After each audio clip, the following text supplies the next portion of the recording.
So I don't usually chime in on things going on in the music community, mostly because up until now I have been blissfully ignorant of anything happening outside of this room. But I am a musician, I am Italian, and so the algorithm thought it should flood my homepage with videos on the recent Giacomo Turra scandal. And before I knew it, I had an opinion, and I'm here to discuss it today. Just to be clear, I'm not going to talk about all the stuff he did, using other people's material, not crediting them for that, making money off of their songs and solos. I think more than enough videos have been made on that already. What I want to do today is maybe expand the discussion a little bit and see if we can turn this event into an opportunity to create kind of a better community. Let's start with this video by Davidas, where he is challenging Giacomo Turra to a live jam session. And to his credit, Giacomo accepts and the thing gets recorded as well. And, I would encourage you to check out maybe just 30 seconds of it even, just so you can get an idea of what was going on. Of course, there's a lot of hate in the comments. To be fair, most people hate on him for the things that he did, but there were also a lot of people criticizing his performance. And I think they were being a little too harsh. Sure, there are some sections of the video that are kind of cringy to watch. There is one point where he's completely out of time and some of his licks are stealing notes from different keys in a way that's not very pleasant, for sure. But guess what? It's a live jam session. It's not easy to improvise. I know, right? I'm doing improvising live streams on this channel on Thursday nights, and people suggest a song. Most of those songs I've never heard before, and I try to improvise on them, and sometimes I bomb miserably. It can happen when improvising, it's not an easy skill. So I'm gonna give him a bit of a passing card for that. People were criticizing his tone. I think it was a pretty cool tone for the rhythm parts. It did admittedly not work as well for the lead parts. It was a little ear-piercing at times. With that being said, I think obviously the guy can play guitar at an intermediate level. There were some solid licks here and there. So I would give him a 6 out of 10 at least. Now, is he as good as he would have you believe by just watching his Instagram reels? No, of course not by a long shot. And that's where the problem lies. He was faking some skill level that he didn't have. He wanted to compete with the big names out there, with the virtuosos, but he did not have the skill set necessary to do that. So we should ask ourselves, why would he want to do it? Why would he want to fake his performances?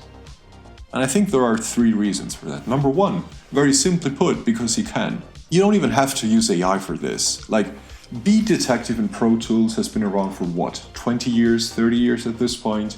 And every DAW, even GarageBand, has stretch markers. So you can stretch the timing of your performance and quantize your notes. And oftentimes, if you have a relatively good take to begin with, it's as easy as right-clicking quantize. And that's all it takes. So once you have your perfect audio take, all you gotta do is you just gotta record a video where you more or less play the thing correctly, the correct frets or keys if you're playing keys. On your recording, you are doing a bend, and in the video, the bend is 1 millimeter shorter than what would be necessary to get the level of bending that you hear in the audio part. Nobody's gonna notice that, right? So it's fairly easy to create some fake videos that make it sound and seem like you're much better than you actually are. So first of all, he can. Number 2, what I would call peer pressure. There seems to be an awful lot of people on Instagram putting out these perfect performances. So if you are the one who does not have a perfect performance, maybe your performance is only 85% of the way there, you're gonna stand out negatively, which leads me to my 3rd point, the amount of hate that you seem to get once you get a big audience, right? It seems like unless you are absolutely perfect, if there's the slightest timing mistake or out of place note, a lot of people are gonna feel entitled to just give you some hate in the comment section. And that's the problem. Now, I'm not trying to justify him, right? I think what he did is wrong. I'm just trying to understand why he would do that. So I think if this is the environment that musicians find themselves in, one of 2 things happens.